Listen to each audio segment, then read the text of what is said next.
หมอยสูงค่ะหมอยสูงพี่ๆน้องๆผู้ปันแห้งข้าวใส่หมอหอมกุ๊กก๊อกค่ะเมื่อในก็เป็นวันที่25เดือนธันวาคมที่3ปี2025ในตอนรายการเฮาค่ะตอนในที่อ่อนเอาพี่ๆน้องๆเฮาค่ะมาถ่อมด้วยข่าวงาวที่มีอยู่2ตอนเลยค่ะโพสต์ใจก้นหนึ่งปลาตกน้ำหม้อเลิกๆซ้ำกว่าย่างูเห่ามีว่าอยู่ดีในน้ำหม้อน่ะค่ะข่าวงาวเที่ยงโหนึงค่ะมีนางก้อนหนึ่ง มันนางฮักและมีเมตตาต่อมาสิเอามาเล่งอ่านโหสิบโตมันค่ะก้อยกะว่า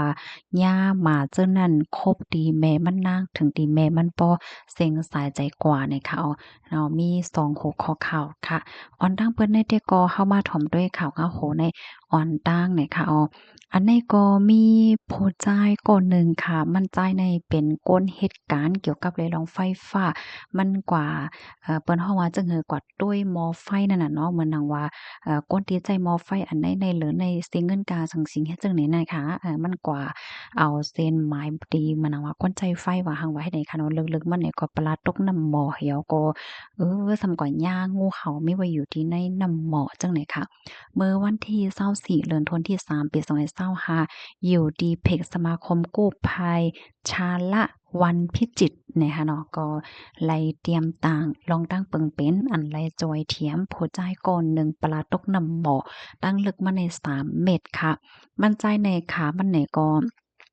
หักกว่าค่ะเนาะหรือนั่นก็ส่ำกว่าย่างงูเห่าเทียงเฮ็ดไหนเนาะก็เดเลยว่าลิโกเลยมันไหนก็ตกใจได้แต่จังไหนเนาะก้อยกะว่าในอันมันตกใจนั่นก็กามลีค่ะเนาะมีเจ้าหน้าที่ภูมิพลพรเขาเปิ้นมาจอยเทียมตาที่จ้อยเทียมไลมันจ่ายนั่นก็ไลมีลองคัดใจได้ว่าหนังเก่าก็เพราะว่ามั่นใจว่าเป็นลองง่ายนั่นค่ะเนาะก้อยกะเลื่อนสุดเนี่ยเจ้าหน้าที่เขาเนี่ยก็จอยเทียมมันจ่ายออกมาไลหนังหลอดเพ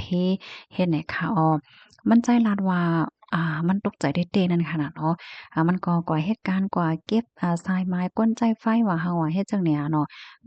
ลึกๆซ้ำปลาตกนั่นน่ะปลาตกในน้ำหมอกก็มันก็บ่ตกใจอยู่ยาวจั่งเนี้ยลึกๆซ้ำกว่าย่างงูเห่าเทียงให้แหน่มันก็ตกใจเดียวเนาะมันก็หัวแต่เลยฮึดหือสังเงาให้ในนั้นน่ะเนาะก็น่าว่ามันก็กำลีได้เดะดีเจ้าหน้าที่เขาเพิ่นมาจอยเฮ มั่นใจในย่างงูซากนั่นน่ะหลอดเพกว่าจังได๋คะอ้อ คุณจ้ายเนี่ยก็ยินโจมถึงเจ้าหน้าที่ภูมิพลพรเขาตีอันจอยเทียมมันจ่ายในปอกกำไนในยินโจมเดๆว่าหนังไหนค่ะข้อมูลอันไหนค่ะเลยปีมาที่ห้องการข่าวสดเอาไว้ค่ะพี่น้องค่ะรับถอมยาวหันถึงจึงพองค่ะเนาะ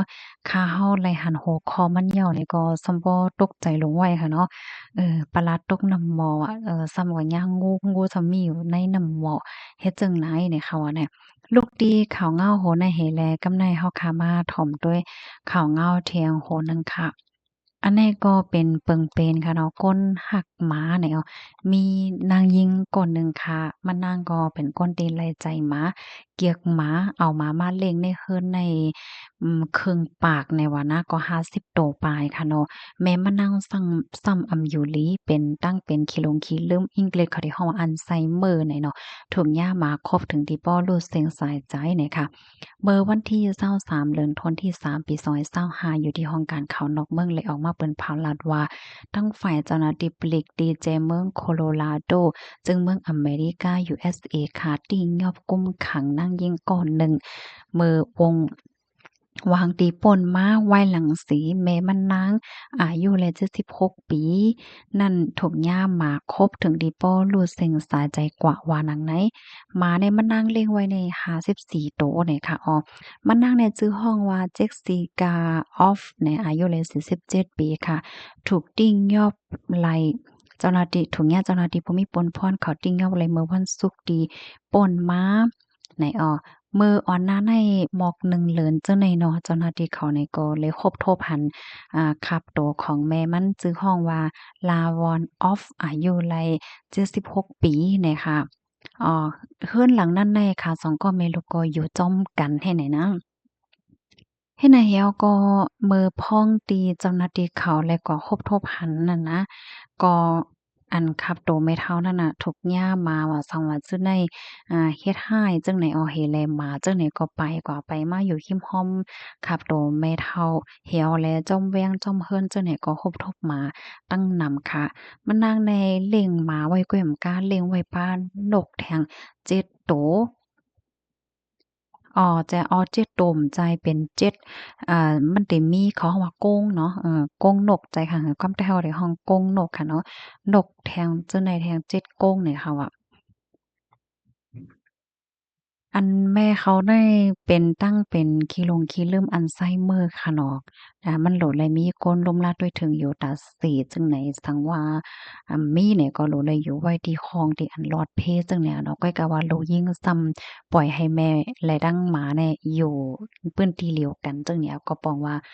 แม่ให้แม่อยู่ดีหมาก็จังกว่าจุ้งแม่นไรเฮ็ดเนี่ยมันนางซ้ำออกกว่าซื้อผักเนี่ยว่ามันก็บ่ว่ามันดีกว่ากำหนึ่งกล้วยให้นั่นคือกำพูนั่นน่ะเนาะ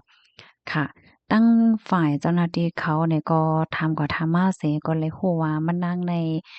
เลี้ยงหมาไว้ค่ะเนาะบางปกก็เอาหมาอันมีเจ้ามีหางจังไหนมาเลี้ยงป้าตั้งเสียงตะโมเนี่ยมันเลี้ยงไว้ใน54โตหั้นแหนะแล้วก็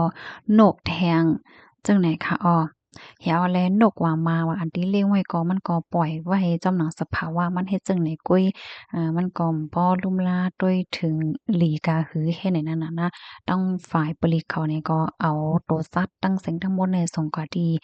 ฝ่ายด้วยหลอมตัวสัตว์เฮเนี่ยอ้อตอนตามมานั่งก็เจ้าหน้าที่เขาปันตัวต่ำกว่าค่ะในตัวต่ำทางเพศที่ว่าปล่อยปลาละเลยค่ะเนาะไว้เมามั้งถึงที่เฮ็ดให้มีคนเสียงสายใจปยก็ขาดอกขาดใจสัตว์ในนั้นค่ะอ้อข้อมูลในก็ค่ะเลยปีมาที่ห้องการข่าว Daily News ออกไว้นะคะ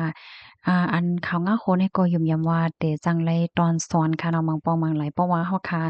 เลี้ยงหมาเลี้ยงแมวเลี้ยงตัวสัตว์เส็มว่าค่ะเนาะสังทกมันก็จังเป็นเพศดอกเจ้ามันคืนเฮ็ดจั่งใดอ้อเฮ็ดแลอันเฮ็ดฮู้เลยถึงอันหนึ่งในหมังเมืองค่ะเนาะ